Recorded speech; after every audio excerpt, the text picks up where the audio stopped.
quelques petites recommandations pour optimiser l'utilisation et puis surtout une bonne compréhension.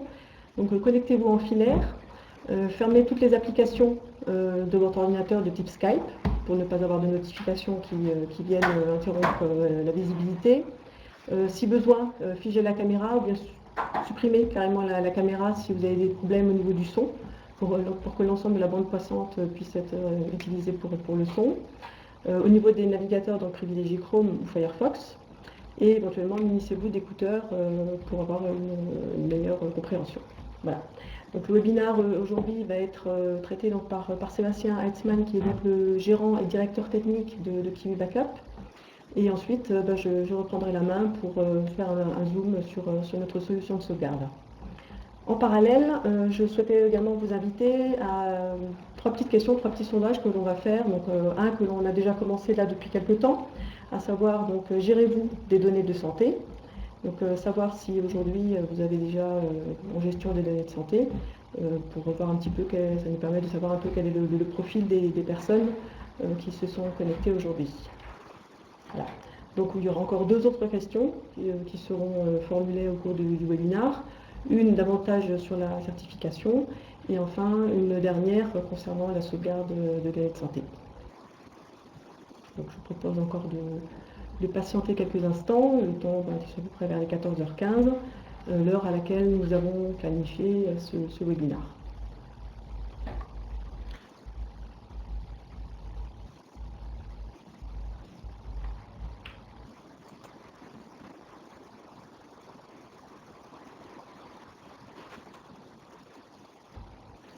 Voilà, donc au niveau du sondage, gérez-vous des données de santé.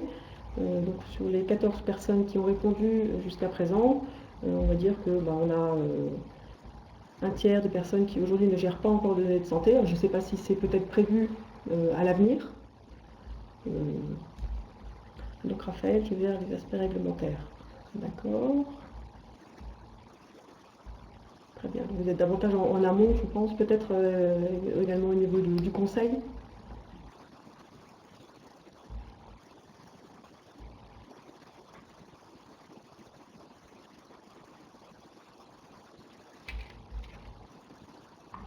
Donc lors du webinaire, vous aurez la possibilité donc, de poser vos questions. Soit il y aura deux possibilités, soit nous prendrons les questions au fur et à mesure, ou sinon nous reviendrons dessus dans un second temps pour pouvoir donc, laisser la possibilité à Sébastien de ne pas être coupé.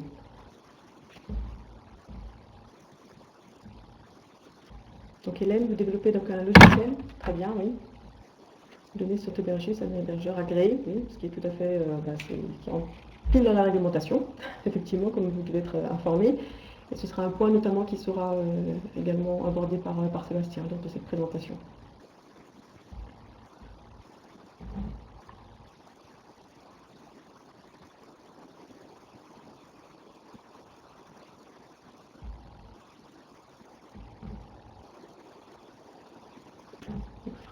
Donc Raphaël, fabricant de produits naturels de santé. Bonjour Guillaume.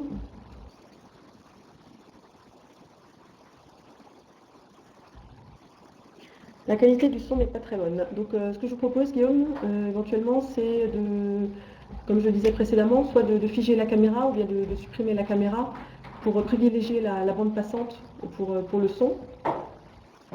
Et éventuellement peut-être de vous munir d'écouteurs.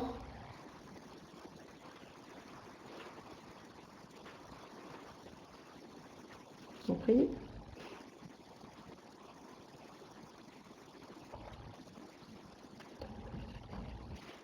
Très bien. Donc on a, pour les retours que j'ai au niveau du chat, on a un certain nombre de personnes qui aujourd'hui sont donc éditeurs de logiciels de données de santé. Très bien.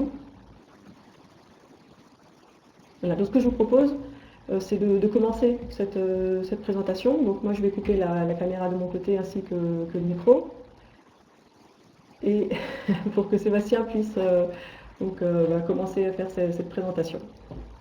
Merci, donc à tout à l'heure pour la suite spécifiquement des données de santé. À tout de suite.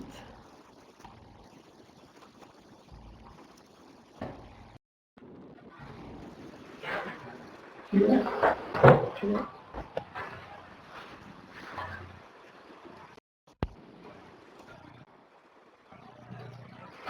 à tous. Donc là, c'est un autre PC, donc j'espère que le son va aller bien aussi. Vous n'hésitez pas à poser des questions si vous en avez. Le chat, il est fait pour ça. Il y a le reste de l'équipe qui regarde ce qui se passe.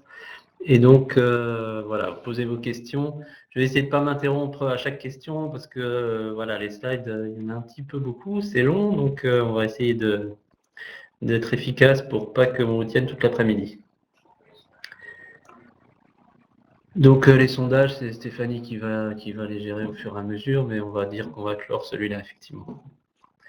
Je cherche juste le bouton. Ouais. J'arrive pas à appuyer sur le bouton Next. Si, ça y est.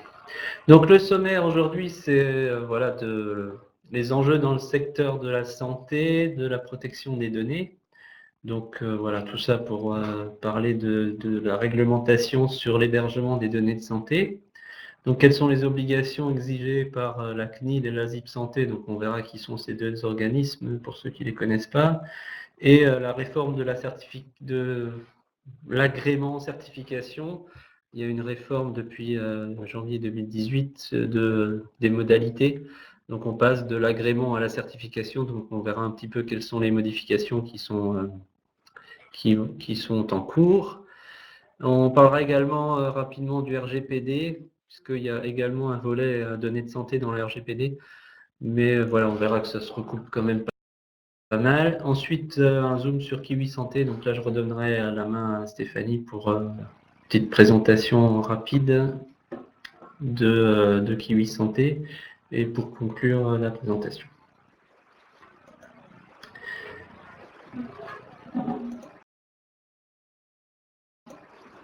Donc, déjà, on parle de données de santé. La première chose, c'est de savoir ce qu'on définit par données de santé. Donc, il y a des choses qui sont... il y a 3 volets.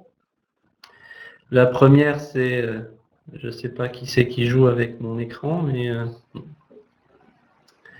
Donc, voilà, les données de santé par nature, ça, c'est assez évident quand on a des informations sur les remboursements médicaux, sur les prestations de soins, sur vos analyses de données, vos analyses de sang, etc. Ça, c'est clairement des données de santé par nature. Donc ça, c'est assez simple de le savoir.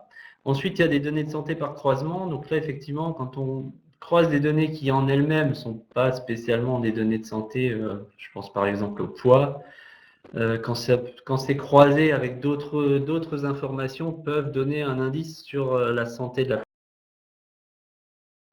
personne, c'est aussi considéré comme des données de santé, même si en soi, ça l'est pas exactement.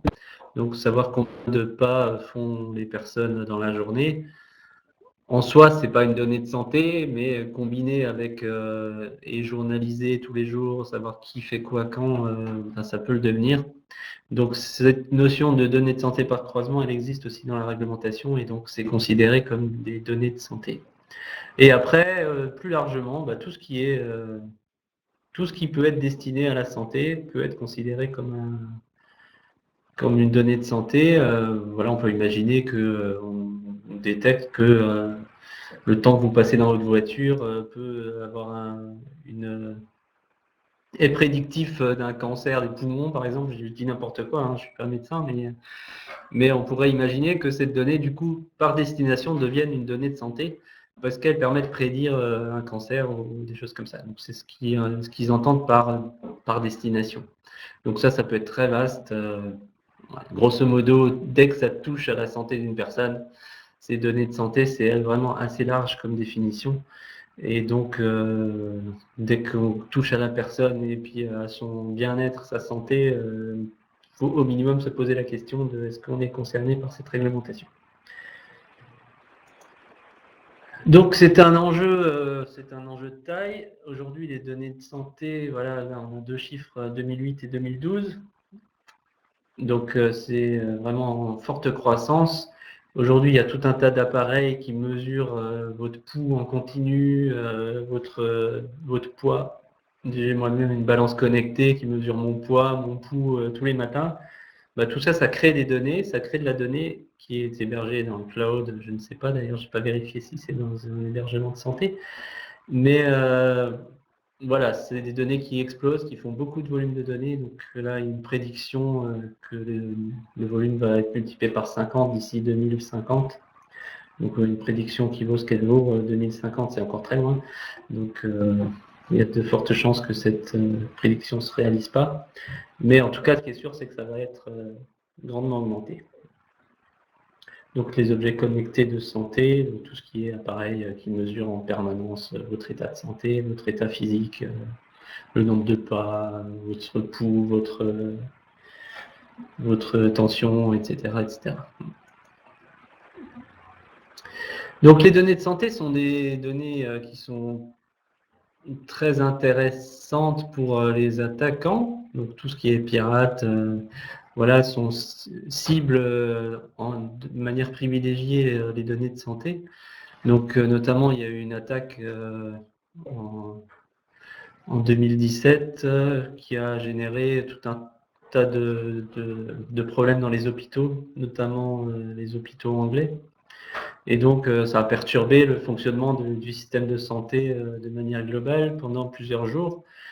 Donc voilà, pourquoi les attaquants privilégient ces données-là? C'est parce que ça a plus d'impact et que voilà, un médecin ne peut pas se permettre de perdre les données de ses patients. Ça en va de sa crédibilité, donc il est plus à même de payer une rançon. Voilà, globalement le calcul que font les pirates.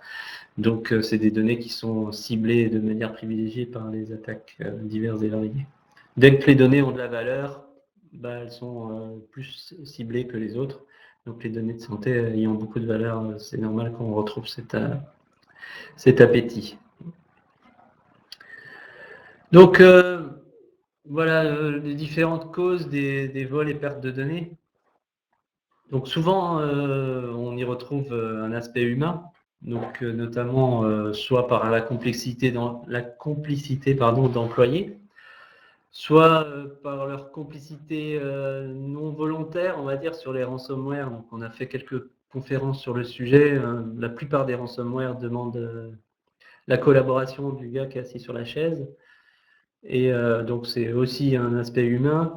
Et donc, voilà, la formation des utilisateurs, la formation du personnel, c'est vraiment quelque chose d'extrêmement important que je place même avant la sauvegarde. C'est vraiment quelque chose qu'il faut faire de manière privilégiée au sein des équipes. Dès qu'on gère des données, dès qu'on gère un peu d'informatique, dès qu'on s'intéresse à la sécurité, former les utilisateurs, c'est essentiel.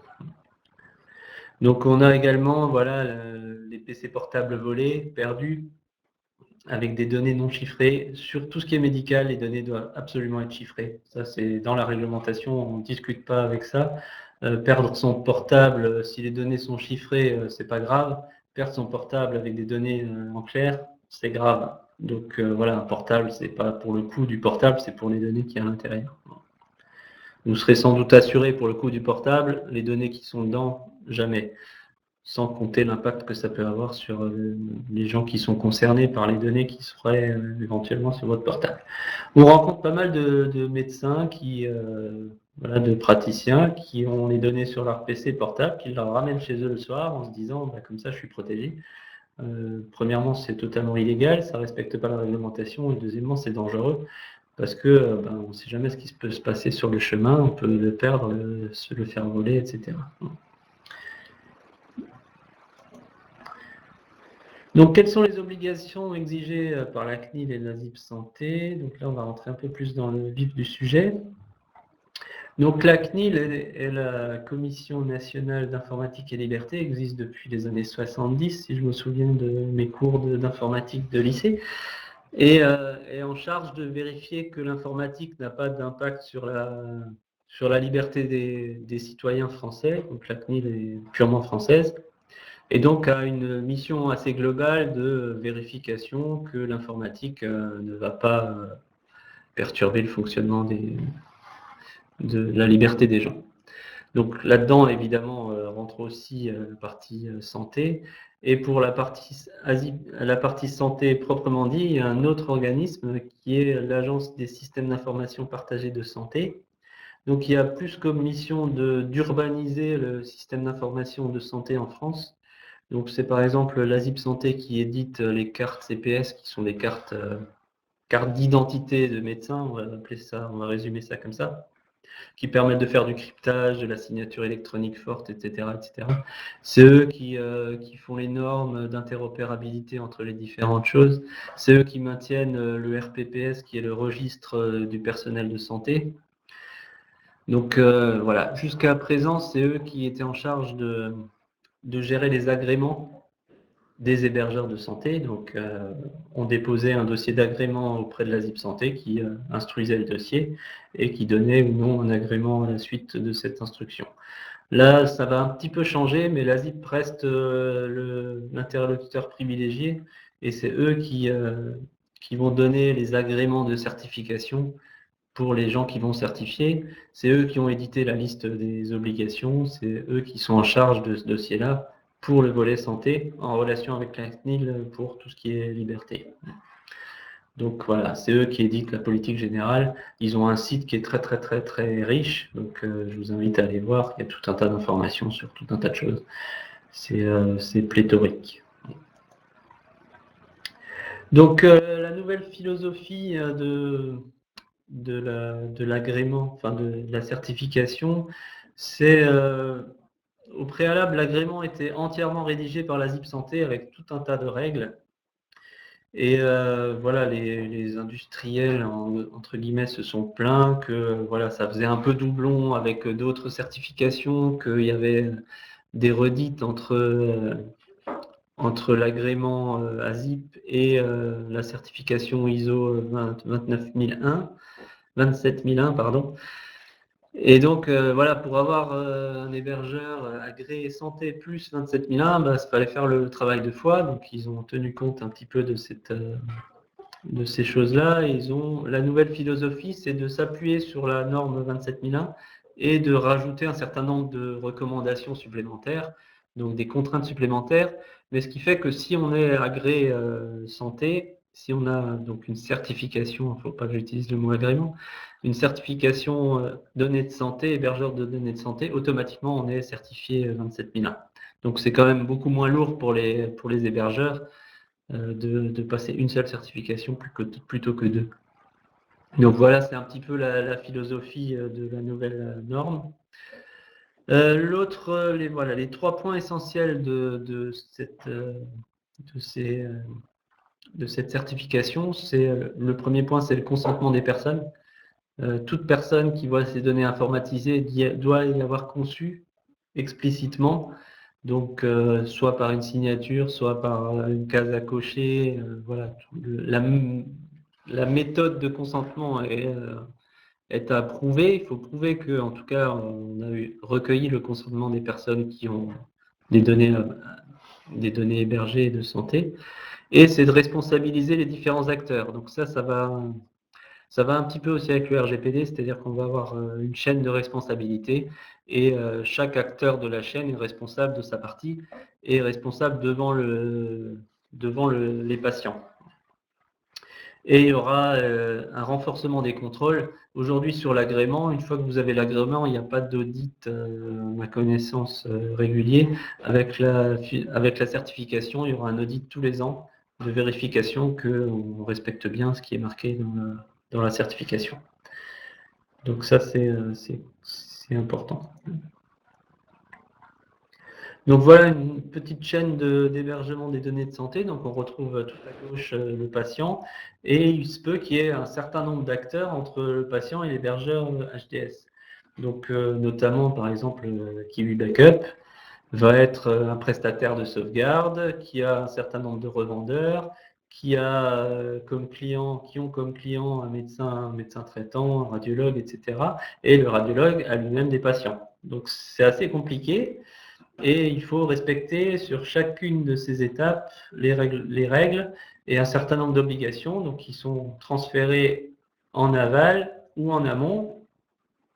Mais au final, il faut que la chaîne soit lisible pour le patient et que si le patient veut récupérer son dossier, il faut qu'il y ait un circuit d'information qui permette de remonter chez l'hébergeur ou de redescendre à partir de l'hébergeur chez le revendeur, chez le déposant, etc. etc.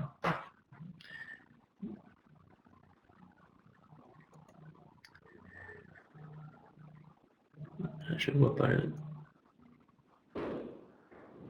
Donc, les modalités d'accès, le droit d'accès aux données, c'est un droit accordé par la CNIL et puis par la ZIP aux patients. Donc, tout patient a le droit d'accéder aux données de santé qui sont hébergées pour lui. Donc, la plupart du temps, il va passer par son médecin. Il va demander à son médecin de récupérer ces données, de éventuellement les détruire s'il refuse qu'elles soient etc.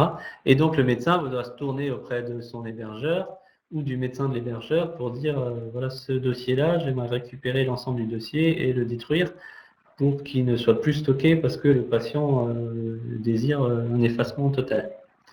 Donc ça demande une certaine organisation qui doit permettre de remonter étape par étape sur le chemin pour retourner à la partie hébergement tout en haut. L'historique doit être également géré de cette manière-là, c'est-à-dire que tous les accès aux données sont aussi des données de santé. Donc quand un médecin a consulté le dossier de Madame Tartampion, eh ben, c'est aussi considéré comme une donnée importante. Et donc, si le patient refuse l'hébergement, on doit aussi ne pas stocker ces données d'accès. Donc, ça demande une politique de confidentialité et de sécurité. Tous les acteurs qui interviennent dans cette chaîne doivent être sensibilisés et formés à cette problématique. Respecter une charte de confidentialité. Les contrats de travail doivent être écrits de cette manière-là. Voilà. Toute personne qui a accès à ce genre de données doit savoir qu'il y a une réglementation au minima et puis la connaître pour la respecter dans son travail quotidien. Donc ça rentre dans le modèle former les utilisateurs, c'est jamais perdu pour personne. Donc le patient doit être informé de l'hébergement de ses données de santé et des modalités d'accès, de transmission, et il peut s'opposer à cet hébergement. Donc concrètement, si vous allez dans un cabinet qui vous fait une analyse sanguine, je ne sais pas comment vous allez pouvoir avoir une analyse si vous vous opposez à l'informatisation. Aujourd'hui, je pense qu'ils vous mettent dehors et puis ils vous disent au revoir, allez voir ailleurs. Mais en tout cas, vous avez le droit de vous y opposer, mais dans ce cas-là, vous avez le droit de pas vous faire votre examen. En tout cas, ce qui est important, c'est surtout que vous avez le droit d'accès à ces données, le droit de transmission, et que c'est vous qui êtes maître de ces données et des droits qui sont associés. C'est-à-dire que c'est vous, en tant que patient, qui donnez l'autorisation à tel ou tel médecin de transmettre ces informations. Il est interdit de transmettre une information médicale à un médecin sans recueillir le consentement du patient. Donc il y a une notice d'information qui explique un petit peu ce qu'il faut expliquer aux patients, édité par la ZIP avec un modèle qui permet de faire signer simplement pour les professionnels de santé un agrément pour l'hébergement de données de santé. Donc on a le droit de s'opposer à cet hébergement pour des motifs légitimes, donc il faut expliquer pourquoi on ne veut pas que ces données soient hébergées et numérisées. Et à ce moment-là, on repasse sur un dossier papier avec certainement peut-être un service de moindre qualité. Donc, par exemple, on a le droit de refuser de participer à un dépistage national, notamment sur le cancer du sein. C'est un sujet qu'on connaît assez bien. Et donc, les patients aujourd'hui qui refusent le dépistage ne seront pas dépistés tout simplement. Donc ils auront le droit de faire des mammographies avec une lecture par un radiologue, mais ils ne participeront pas au programme national de dépistage.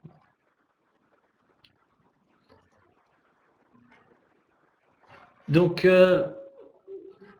le prérequis pour tout traitement sur les données de santé, là on rejoint un petit peu ce qui se dit sur la RGPD si vous avez suivi le dernier webinaire, c'est de définir tous les traitements doivent être enregistrés dans un registre des traitements et on doit définir la finalité du traitement. Pourquoi on fait ce traitement et à quoi ça va servir?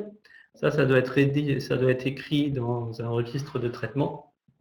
Et dans traitement, on entend vraiment tout type de traitement informatique. Le stockage étant considéré comme un traitement. Si vous écrivez une donnée sur un disque dur, si vous enregistrez mon poids toutes les semaines, c'est un traitement informatique, même si derrière vous ne faites pas de calcul. Enfin voilà, on peut lire, on peut entendre traitement d'un autre point de vue, mais du point de vue de la ZIP Santé, c'est toute de la CNIL aussi d'ailleurs.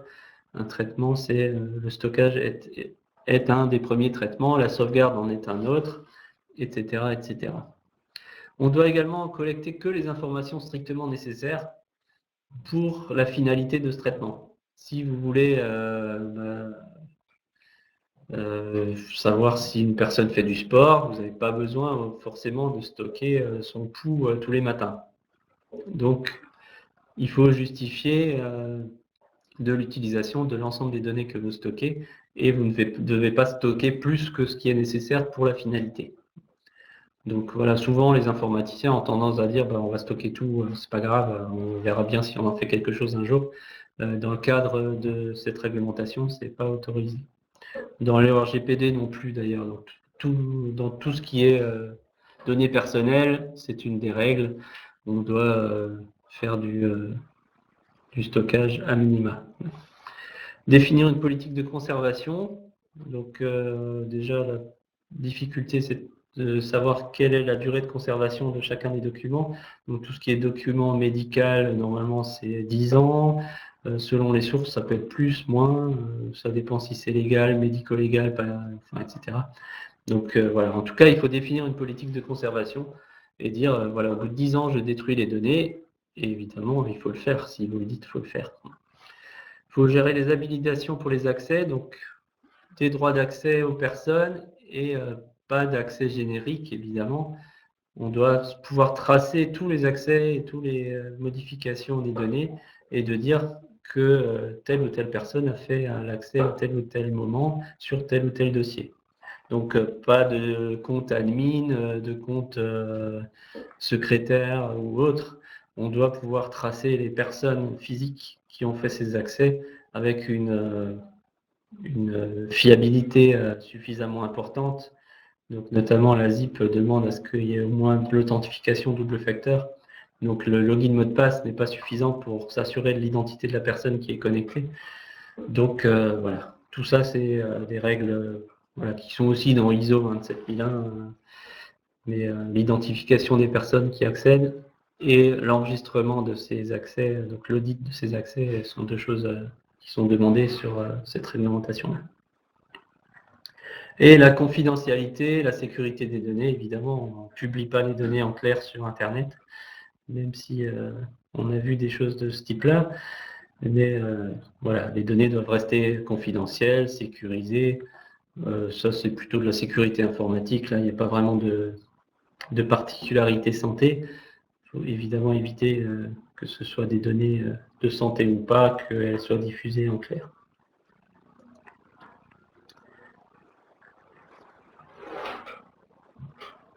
Donc évidemment, quand on collecte des données sur les personnes, il faut les informer de la raison de cette collecte et recueillir leur consentement par écrit, ça on a déjà dit. Choisir un hébergeur agréé ou certifié, donc on verra qu'il y a deux modes qui cohabiteront pendant encore une année, et sensibiliser et former tous les personnels. Donc, quelle est la différence entre la certification et l'agrément? Donc, l'agrément étant l'ancienne mouture et la certification entre en vigueur à partir du 1er avril 2018. C'est écrit sur le slide. Donc, la certification va remplacer l'agrément. Donc, HDS pour l'hébergement et le logiciel, remplacé par une certification qui distingue deux types de personnel, donc l'hébergeur ou l'infogéreur, donc on verra ça en détail. Le certificat est valable 3 ans et il y a un audit de surveillance qui a lieu tous les ans, ce qui n'était pas le cas sur l'agrément. Donc on voit qu'il y a deux types de certification. Donc le premier étant, je vais commencer par le bas, qui est une certification d'hébergement d'infrastructures physiques. Donc, c'est là où on va mettre les serveurs physiquement, l'accès physique à la machine, l'accès au disque dur, etc., etc. Donc, il y a une certification pour les hébergeurs. Donc, nous, par exemple, on travaille avec OVH qui a aujourd'hui un agrément, mais qui devra se faire certifier comme hébergeur d'infrastructures physiques. Donc accès aux locaux, sécurité physique, sécurité incendie, redondance des accès, etc., etc. Et donc il y a une deuxième certification, donc ça c'est une nouveauté. Au préalable, tout était mis dans un seul paquet. Et maintenant, on peut être hébergeur infogéreur. Donc pour quelqu'un qui, comme Kiwi Backup par exemple, est éditeur de logiciels, s'appuie sur une infrastructure gérée par des gens dont c'est le métier et fournit un service en ligne, un service SaaS ou cloud, comme on dit. Et dans ce cas-là, va être concerné plutôt par la certification hébergeur infogéreur. Donc infogéreur, c'est je gère des données de santé. Pour nous, ce sera uniquement je sauvegarde des données de santé. Mais si je suis par exemple Doctissimo qui gère des rendez-vous de médecins, je vais gérer directement des données médicales. Si je suis le centre de dépistage des cancers du sein, je vais avoir au sein des données médicales, donc je gère des données médicales, même si je ne suis pas hébergeur physique. Donc il y a différents niveaux de certification. 1, 2, 3, 4, 5, 6 et deux parties, le 3, 4, 5, 6 qu'on peut avoir tout seul ou le 1, 2. On ne peut pas avoir que le 5, ça n'existe pas, c'est forcément le paquet complet. Même si on est concerné que par un seul de ces aspects-là. Donc Stéphanie m'a lancé un nouveau petit sondage, donc vous pouvez répondre pendant que je parle. Alors l'hébergeur infogéreur doit a priori, enfin pas a priori, il doit d'abord plutôt respecter la certification ISO 27001, donc qui concerne les systèmes de gestion de la sécurité des systèmes d'information. Donc la priorité avant de devenir certifié données de santé, c'est d'être certifié 27001, c'est un préalable. Donc ça consiste grosso modo à rendre possible les audits des applications, garantir la sécurité des données, l'externalisation des sauvegardes, la répartition sur plusieurs data centers, la gestion des accès physiques, des autorisations d'accès, etc., etc. Il y a une partie des obligations 20 000, le ISO 20 000, donc qui doit gérer la qualité de service. Donc un système d'hébergement de données de santé doit vérifier que la qualité de service est suffisante et donc gérer tous les processus de test, de validation, garantir une continuité du service, donc avec un plan de reprise d'activité, etc., etc. Donc il y a une partie de ces obligations qui sont dans la certification hébergeur infogéreur. Ça clignote un peu. On a une partie des obligations du 27018, donc des données de santé étant des données à caractère personnel, ça paraît assez évident. Ça applique également une partie de ces données. Donc, de cette obligation-là, donc par exemple, on n'a pas le droit d'utiliser des données à des fins marketing. Si on a le poids des gens, on n'a pas le droit de s'en servir pour vendre ça à des gens qui vendent des régimes, par exemple. Quelqu'un qui vend des balances connectées, ça pourrait être tentant de vendre la liste des gens de son fichier qui ont plus de 100 kilos. C'est une cible intéressante, c'est interdit. On n'a pas le droit avec les données de ce type-là de faire du marketing. On doit assurer la traçabilité des données, ça c'est dans le RGPD aussi. Et on doit informer en cas de violation de cette obligation-là les personnes, comme quoi on aurait perdu leurs données ou qu'on aurait, si en cas de fuite de données, on doit informer la personne, le patient final. On doit vérifier une période de conservation, ça on a déjà dit. On doit vérifier que les identifiants sont bien uniques, que les personnes ne puissent pas être confondues entre elles. Ça serait un petit peu ballot d'attribuer une radiographie d'une personne à une autre. Voilà, donc tout ça, c'est des choses qui sont dans 27018.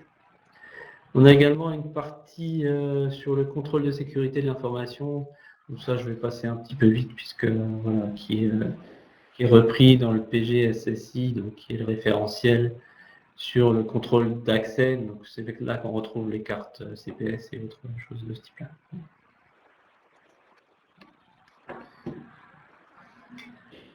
Donc je vois qu'il y a 75% des gens qui ne pensent pas passer l'agrément, enfin la certification, et 0% qui pensent la passer. Mais voilà, c'est quand même intéressant de savoir ce qu'il en est.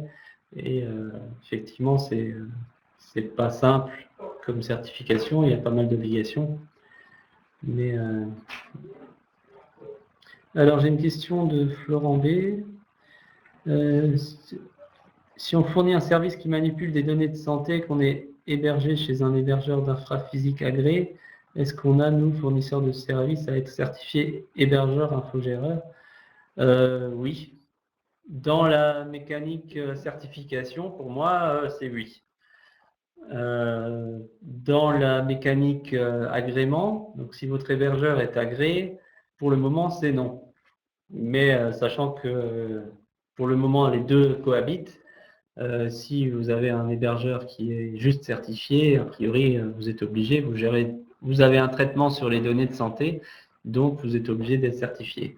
Ce sera notre cas, Kiwi Santé va devoir être certifié. Donc pour l'instant, on est couvert par l'agrément de notre hébergeur, mais on va devoir être certifié comme hébergeur de sauvegarde. C'est assez clairement édité, donc on ne peut pas trop dire que la sauvegarde n'est pas concernée, c'est marqué en clair. Donc oui, dès qu'on gère des données de santé, si vous êtes fournisseur de solutions SaaS, éditeur vous êtes concerné. Si vous êtes en SaaS, si vous vendez un logiciel qui est installé sur le poste de votre client, donc un médecin, là, a priori, non. Là, vous ne gérez pas les données, c'est votre logiciel qui gère les données et c'est lui qui est responsable du traitement. Mais c'est des questions qui sont assez délicates, donc voilà, moi je ne suis pas juriste, je vous invite fortement à vous mettre en relation avec un vrai juriste qui pourra valider ça, surtout si vous voulez dire que vous n'êtes pas concerné. Voilà, si vous êtes concerné, la question ne se pose pas, c'est assez simple. Si vous voulez vous décharger de cette obligation-là, c'est intéressant d'en être sûr, parce que voilà, les sanctions risquent d'être un petit peu lourdes.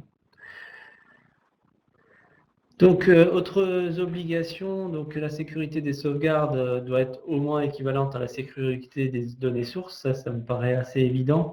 Un attaquant va toujours attaquer le point le plus faible. Si vos sauvegardes sont sur un disque dur que vous emmenez chez vous le soir, que vous ayez laissé votre portable au bureau, ça ne change rien. Si vous avez emmené le disque dur, elles contiennent les mêmes données, a priori si c'est une sauvegarde, que les données sources, donc il faut assurer la même sécurité. Donc là, c'est là qu'on intervient. Et, voilà, nous, notre solution Kiwi Santé permet d'assurer cette obligation-là. L'hébergement des données de santé impose la réplication des données en des lieux distincts. Donc effectivement, on ne peut pas garder les données à un endroit unique. 2 disques en RAID ne remplissent pas cette obligation. Il faut une réplication, un PRA, etc. Les données doivent être cryptées.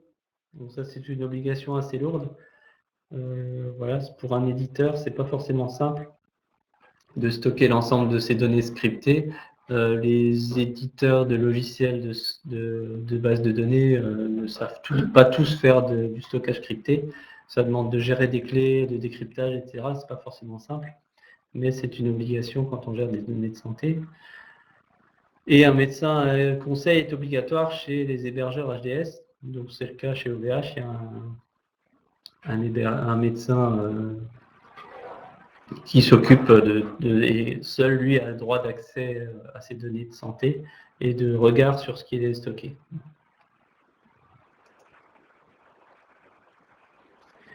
Donc voilà, donc on assiste à un transfert de procédure.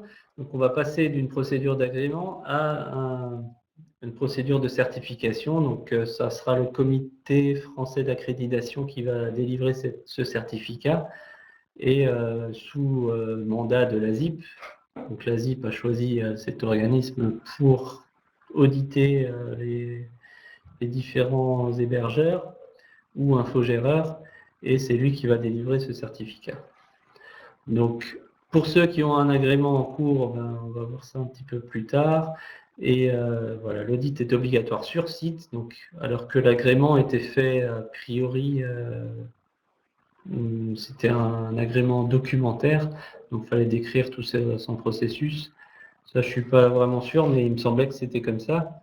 La certification devra se faire sur site et avec aux frais de l'hébergeur. Évidemment, ce n'est pas la ZIP qui paye la certification, c'est vous. Et avec un audit de surveillance tous les ans. Donc, il y a toute une partie contractuelle qui doivent figurer dans les contrats. Donc, ça demande aussi une modification de tout ce qui est contrat entre l'éditeur, l'hébergeur, le client, le médecin et éventuellement son patient, mais surtout le médecin. Donc, il doit préciser toutes ces obligations-là, le périmètre, qu'est-ce qui est de la responsabilité de qui. Évidemment, l'hébergeur de données de santé ne peut pas être responsable par exemple, du recueil de l'agrément du patient. Il n'est jamais en face du patient, donc forcément l'agrément du patient est dans la responsabilité du médecin final. Mais tout ça, il faut que ce soit écrit dans les contrats pour pouvoir se décharger de cette obligation-là. Donc ça demande voilà, un audit un petit peu précis des contrats par des juristes. Moi, ce n'est pas mon métier, mais voilà, il faut préciser le lieu d'hébergement, parce que l'hébergement doit obligatoirement avoir lieu en France pour les données de santé françaises. Donc, il faut que ce soit précisé pour qu'il n'y ait pas de doute sur le fait que ce soit respecté.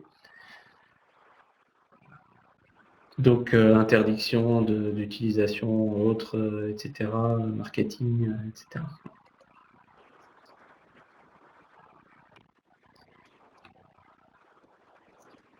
Donc, l'utilisation d'un disque réseau NAS. Alors, oui, vous avez le droit d'utiliser un disque réseau NAS au sein du cabinet, puisque tant que c'est dans le cabinet médical n'est pas soumis à la réglementation. Donc, chaque cabinet ne devra pas être certifié hébergeur de données médicales. Par contre, dès que ça sort, là, il faut être agréé, enfin, ou certifié.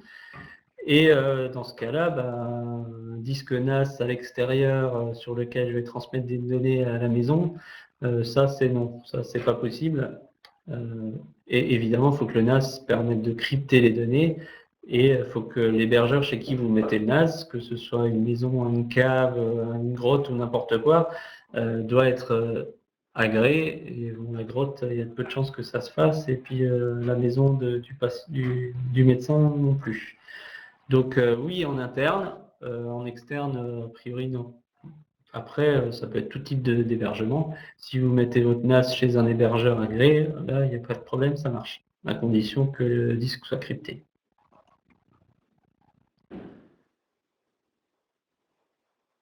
Alors, un site web avec un espace personnel, avec login, mot de passe.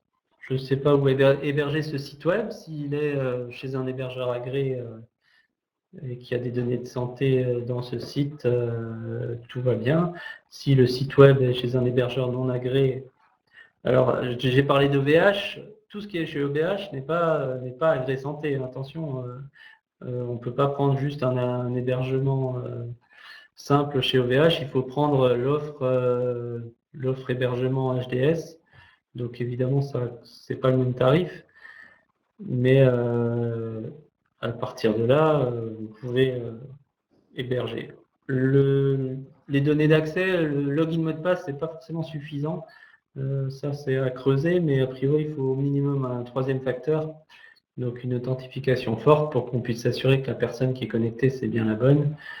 Et après, pour un accès public, faut s'assurer que votre site web n'a pas de faille de sécurité, ça peut devenir compliqué. Ok, je vais continuer sur le calendrier de mise en place de la certification.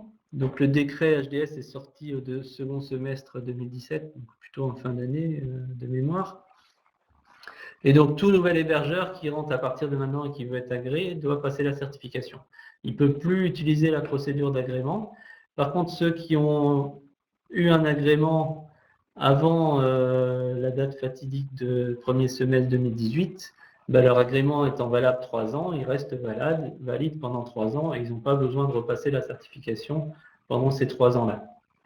Par contre, au bout des 3 ans, donc ceux qui ont eu l'agrément bien avant, qui expire par exemple fin d'année 2018, eh ben, à partir de 2018, ils ne peuvent plus prolonger l'agrément, il faut qu'ils repassent une certification. Donc, généralement, les gens qui ont eu un agrément sont déjà ISO 27001 et ça ne devrait pas trop poser de problème. Voilà, tant que l'hébergeur est couvert par un agrément, ça reste valide et il n'y aura plus de nouvel agrément qui sera donné. Donc après, il y a une petite période dans laquelle on peut, pour passer de l'agrément à la certification, il y a une période dans laquelle on a le droit de continuer à fournir ces services, mais elle est limitée, évidemment, on ne peut pas le faire pendant des années. A priori, c'est 1 an, donc c'est ce que je lis sur le slide, 1 an entre la fin de l'échéance de l'agrément et l'obtention de la certification. Sachant que la certification, c'est quelque chose qui prend du temps, donc il ne faut évidemment pas attendre 1 an pour le faire. Donc voilà, pour le moment, à la date d'aujourd'hui, il y a deux procédures qui coexistent, donc la politique de l'agrément et les certifications. A priori, j'ai encore entendu personne qui a eu une certification nouvelle mouture, mais je pense que ça va arriver assez rapidement. Donc les avantages de la certification, ça, voilà, c'est pas nous qui décidons, mais c'est ce que je disais tout à l'heure, c'est qu'une fois qu'on est certifié données de santé, on est aussi certifié 27001, donc c'est plutôt intéressant. Cette certification est internationale, 27001, donc voilà, si demain vous voulez vous implanter sur un autre pays, cette certification, vous n'avez pas besoin de la refaire, alors que l'agrément au préalable, il était uniquement pour la France. Donc c'est quand même intéressant. Donc les risques, effectivement, je ne suis pas dans les temps, mais je vais essayer d'aller un petit peu plus vite. Donc les risques en cas de non-respect sont quand même importants. Là, 500 000 € d'amende, 2,5 millions pour les personnes morales, 5 ans d'emprisonnement, voilà, violation du secret professionnel, c'est 1 an de prison, 15 000 € pour chaque 75 000 pour les personnes morales. Donc voilà, il ne faut pas jouer avec cette obligation-là. Aujourd'hui, on entend parler chez des clients de contrôle, d'agences régionales qui commencent à appeler les médecins pour leur dire attention, faites gaffe à ce que vous faites, parce que là, pour l'instant, on est gentil, mais on va faire des contrôles dans l'année qui vient. Et si vous ne respectez pas ces obligations-là, on va taper au porte-monnaie, ce qui est toujours incitatif. Donc voilà, il ne faut pas faire ce genre de choses. Évidemment, tous les services cloud vont être les premiers ciblés. On va peut-être pas commencer par taper sur les médecins finaux, mais on va taper sur les gens qui ont des sites web avec des données de santé, qui n'ont pas un hébergeur agréé, etc. Je pense que ce sera les premières cibles parce que c'est là où il y a le plus de risques. C'est là où on agrège beaucoup de données et puis on va être forcément un risque plus important et une cible, c'est pas vraiment le mot, mais être sous l'œil du microscope de manière plus importante. Donc la procédure de certification, c'est assez simple, on dépose un dossier, on a un audit documentaire, audit sur site, et on obtient ce certificat valable 3 ans avec une surveillance annuelle. Et au bout des 3 ans, il faut renouveler le certificat. Je pense que le renouvellement est quand même plus simple que l'obtention initiale, puisqu'on a pris l'habitude. Et voilà la procédure. C'est une procédure assez type d'une certification, quelle qu'elle soit. Une petite partie sur le RGPD. Donc là, comme on n'a pas beaucoup de temps, je vais vous renvoyer au webinaire qu'on a fait il y a 3 semaines, fin mars, sur lequel il y a beaucoup d'informations. Là, je vais parcourir assez rapidement cet aspect-là, sachant que le RGPD couvre aussi les données de santé, sont considérées évidemment comme données personnelles. Et donc, si vous gérez des données de santé, vous êtes soumis à la fois à la réglementation sur les données de santé et au RGPD. Mais comme tout le monde sera soumis au RGPD, c'est pas plus douloureux que ça. Mais effectivement, si on s'occupe des deux problèmes en même temps, ça commence à faire le coup. Donc le RGPD s'appliquera à partir du mois de mai. Donc c'est un règlement européen, c'est un règlement donc qui s'applique automatiquement. C'est pas quelque chose qui doit être transféré dans le droit local. Et donc ça s'applique à toutes les entreprises établies dans l'UE avec des sanctions qui sont plutôt importantes. Donc entre 2 et 4% du chiffre d'affaires annuel, et ça peut aller jusqu'à 20 millions d'euros de sanctions si on ne gère pas correctement ces données personnelles. Donc là, c'est Le RGPD concerne toutes les données personnelles, numéro de carte bleue, nom, prénom. Dès qu'il y a un nom, prénom dans un fichier, c'est une donnée personnelle. Donc c'est très très vaste aussi et ça s'applique à peu près à tous les gens qui gèrent des données.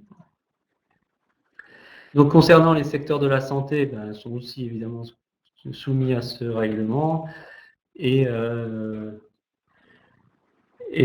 par exemple, si on prend des rendez-vous pour un médecin, on pourrait considérer que le rendez-vous en lui-même n'est pas une donnée médicale, quoique ça se discute, mais en tout cas, c'est toujours soumis au RGPD et donc soumis à cette réglementation. Et là, pour le RGPD, c'est la CNIL qui est chargée de faire respecter cette réglementation en France. C'est eux qui sont relais de cette réglementation en France. Et c'est eux qui imposeront les sanctions, qui vont faire les enquêtes, etc., etc. Donc, grosso modo, ce qui est dans le RGPD se retrouve dans la certification HDS. Donc, normalement, ça ne devrait pas être très compliqué d'obtenir une complétion de ces deux règlements. Voilà, ce qui est dans la certification HDS est a priori un petit peu plus étoffé que dans la RGPD, mais si on respecte la certification HDS, normalement on respecte aussi ce qu'il y a dans la RGPD. C'est assez complémentaire et s'appuie à peu près tous quand même sur l'ISO 27001 qui est la base de toutes ces réglementations-là. Donc voilà, ça c'est un peu un petit résumé sur la certification. Donc on retrouve le DPO, le consentement et le choix, etc. Les obligations de sous-traitance qu'on a déjà vu pour le HDS. Donc on retrouve toutes ces informations-là. Et donc il y a vraiment beaucoup de points communs entre le RGPD et le HDS. Donc voilà ce que je disais. Donc Céline a fait une petite webinar sur le sujet qui était très très bien le 27 mars. Donc vous pouvez le retrouver en cliquant ici. Donc vous aurez les slides à l'issue de la présentation et ça vous permettra de revisionner ce document-là, ce webinar, donc avec le son, l'image et les slides. Donc avec un petit guide pratique pour être en conformité. Donc voilà une petite différentes sources d'informations. Donc je ne vais pas vous décrire tout ça, je vous laisserai regarder ça, peut-être reposer en téléchargeant les slides. Donc il y a tout un tas d'informations diverses et variées sur les sites gouvernementaux, sur la presse DSIH, à la CNIL, etc., etc. Donc voilà, j'ai été largement plus long que prévu, donc je vais passer la parole à Stéphanie, sauf si vous avez entre-temps des questions. Je n'ai peut-être pas répondu à toutes les questions, mais voilà, je vais reprendre mon poste et puis du coup je répondrai aux questions par le chat pendant que Stéphanie va parler. Donc merci à vous et puis je passe la main à Stéphanie qui va prendre la suite. Merci. Voilà, très bien. Donc, je reprends donc la suite telle que l'a annoncé Sébastien. Donc en vous faisant donc un petit zoom donc, sur Kiwi Backup. Alors tout d'abord, pour faire quand même le lien avec ce qui a été dit précédemment, alors quelle solution de sauvegarde choisir? Nous avons donc notamment M. Bardi Youssef qui a posé la question, savoir par rapport aux questions locales, aux solutions locales, savoir si elles sont réglementaires ou pas. Donc sur ce tableau, on voit bien que les solutions locales donc de type sur support externe doivent rester au sein de l'établissement de santé. Mais par contre, le suivi et la sécurité des sauvegardes sont relativement faibles, dans la mesure où il faut faire attention à ne pas extraire le support externe trop rapidement et attendre que la sauvegarde soit finalisée, faire régulièrement des tests de restauration pour s'assurer qu'il y a effectivement des données qui sont sauvegardées. Il y a différentes manipulations manuelles qui font que ce n'est pas forcément la solution, on va dire, la plus sûre et certaine. Voilà. Ensuite, des solutions externes non HDS, bien sûr, rien que le terme, on définit bien, non HDS, donc ça ne respecte pas la réglementation. Et il y a également des sanctions assez lourdes qui sont prévues, qui sont de 3 ans d'emprisonnement et 45 000 € d'amende. Voilà. La solution, on en découle automatiquement de la solution la plus fiable, qui est une solution externalisée, avec agrément, donc hébergeur de données de santé, qui respecte les normes et également la traçabilité des informations. Donc en parallèle de cette dernière présentation, vous avez à votre disposition donc, un dernier sondage que si vous souhaitez bien y répondre, savoir quels sont les moyens que vous utilisez aujourd'hui pour sauvegarder les données. Vos données à vous ou celles de votre client pour les données de vos logiciels. Voilà. Un point donc, sur la conformité de la solution Kiwi Backup, donc Kiwi Santé vis-à-vis de la réglementation. Donc bien sûr, bon, nous, concernant la réglementation, on a fait une refonte complète des conditions générales de vente qui ont été rédigées donc, par un avocat spécialisé dans le droit de la santé et tout ce qui est droit numérique. Il y a bien sûr une obligation de confidentialité pour tous les salariés de Kiwi Backup. Bon, ça, on va dire, c'est pas nouveau, mais ça revient, on va dire, sur le haut de la pile des obligations. Notre solution donc est chiffrée, les données sont chiffrées lors du transfert et lors du stockage également. L'hébergement est bien sûr agréé chez un hébergeur qui est OVH en France, tout aussi bien pour les données classiques que pour les données de santé. La restauration des données se fait via l'interface utilisateur, pour laquelle je vais vous montrer une copie d'écran un petit peu plus loin, et qui est sécurisée par une double authentification. On propose donc un historique long de 90 jours, donc la possibilité de remonter sur les fichiers tels qu'ils étaient jusqu'à il y a 90 jours. Des réceptions de notifications par mail, c'est-à-dire que lorsqu'une sauvegarde se finalise, un mail est transmis à l'utilisateur, à l'administrateur, pour lui indiquer si les sauvegardes se sont bien passées ou pas. Et ensuite, via l'interface d'administration, possibilité d'accéder à différents logs pour savoir ce qui s'est passé au cours d'une sauvegarde. Voilà.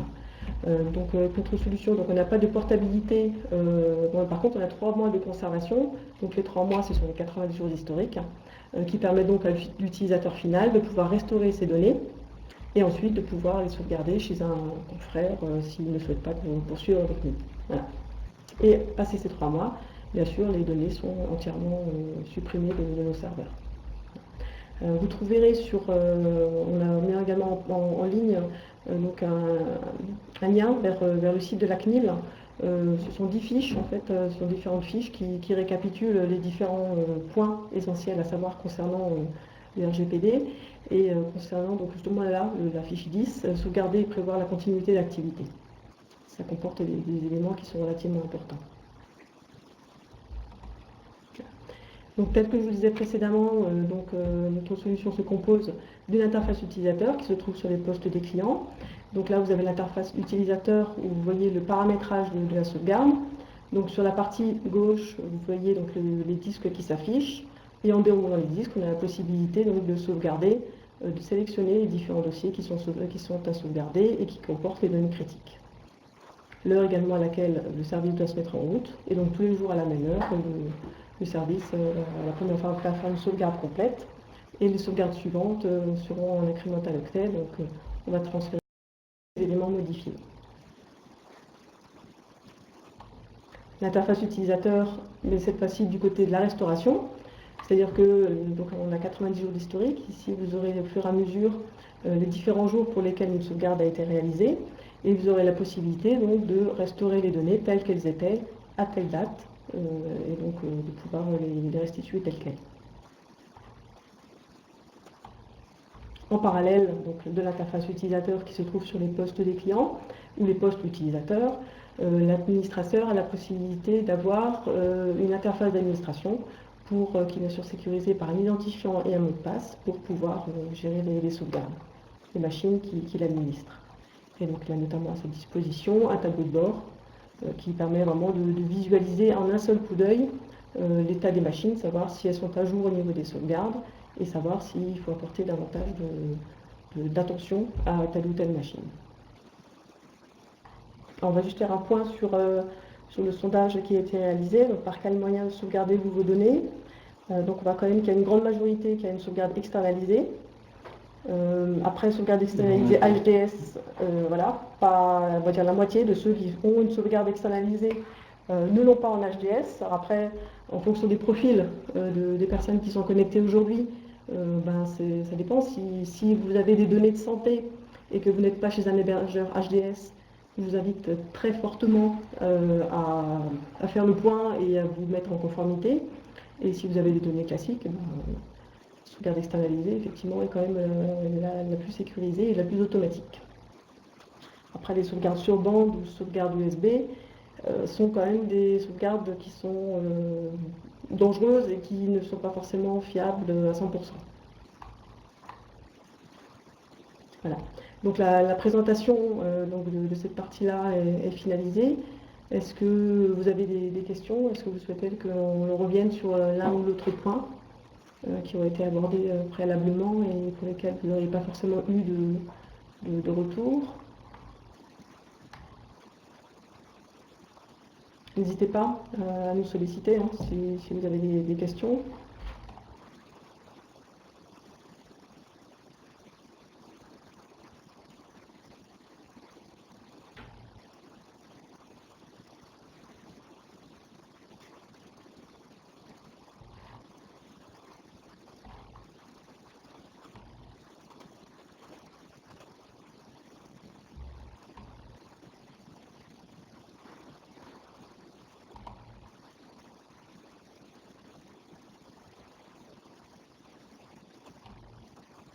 Voilà, je ne sais pas si vous avez... je ne vois pas de questions dans le chat qui s'affichent.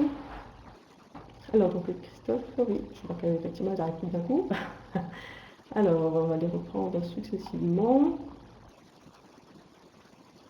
Donc Christophe, dans le cadre d'une sauvegarde locale sur des supports amovibles multiples, le client peut-il déplacer périodiquement un support à l'extérieur de son cabinet par exemple? Non, non, il faut que les données soient externalisées sur un site qui est agréé HDS.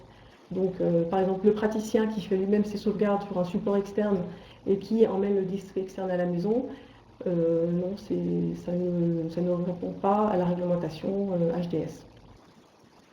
Donc si le praticien fait une sauvegarde en local, que les données restent au sein du cabinet, oui, on va dire que c'est réglementaire, mais par contre, c'est pas très sécurisé, dans mesure où les données restent au sein du cabinet.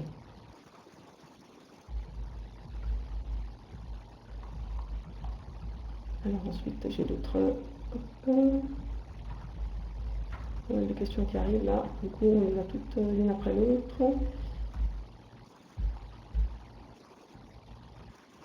Savoir si on a une solution de NAS cryptée. Non, nous proposons des solutions de données externalisées qui sont hébergées, mais comme on a dit précédemment, chez VH. On ne propose pas de solution sur NAS cryptée. Non.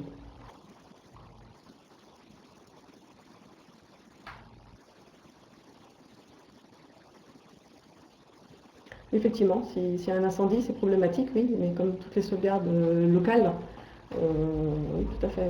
En cas d'incendie ou de vol, souvent les disques externes partent en même temps que les données qui se trouvent sur les postes physiques, oui, tout à fait. C'est pour ça que la solution externalisée est la plus fiable et répond à la réglementation.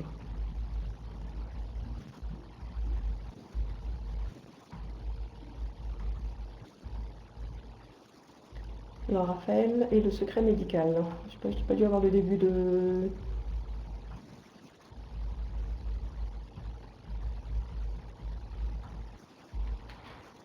Après oui, effectivement, c'est par rapport à si vous répondez par rapport à la demande de Christophe, savoir si quand on externalise les données, effectivement le secret médical n'est pas préservé non plus, oui. Après, il faut pouvoir avoir aussi des logiciels qui permettent d'analyser ces données. De confidentialité. Oui, puis il y a l'obligation de confidentialité que, bien sûr, du médecin et l'ensemble des personnes qui sont amenées à avoir accès aux données.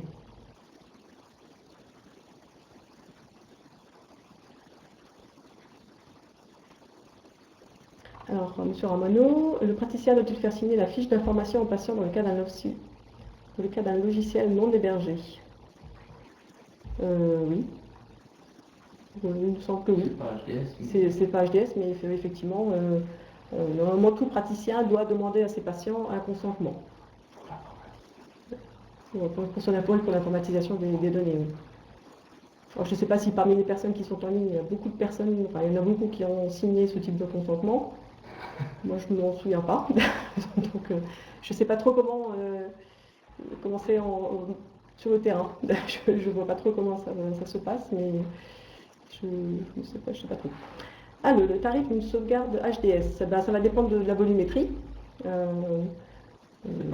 Donc après, oui, ça dépend du volume, et puis ça dépend de votre besoin. Ça, si vous souhaitez, on peut en discuter tous les deux par un entretien téléphonique. Ça dépend si c'est pour vous-même, si vous envisagez éventuellement de revendre la solution à des sociétés. Nous travaillons avec différents profils, et donc le mieux, ce serait de pouvoir vraiment adapter la réponse à votre besoin à vous.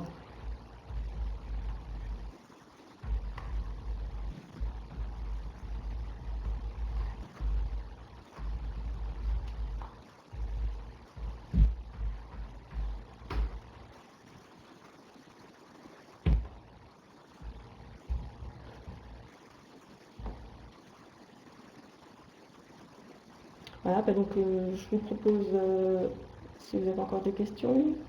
Alors, Raphaël, vous met un article. Oui. Merci pour cette précision. Merci à vous.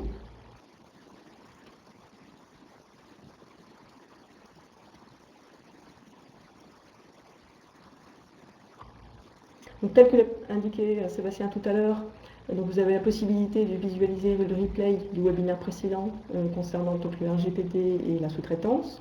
Vous aurez aussi la possibilité de visualiser ce webinaire donc aujourd'hui, qui sera disponible d'ici quelques heures. Et bien sûr, on vous invite fortement à vous connecter donc, sur notre chaîne et à vous inscrire pour pouvoir suivre les différents webinaires que nous organisons au cours de l'année.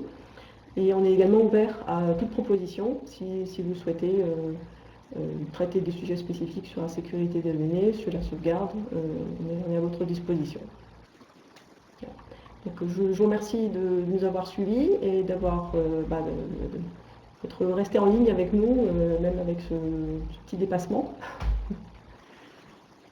Je vous remercie, nous vous remercions et vous souhaitons une très bonne journée. Et à bientôt. Merci.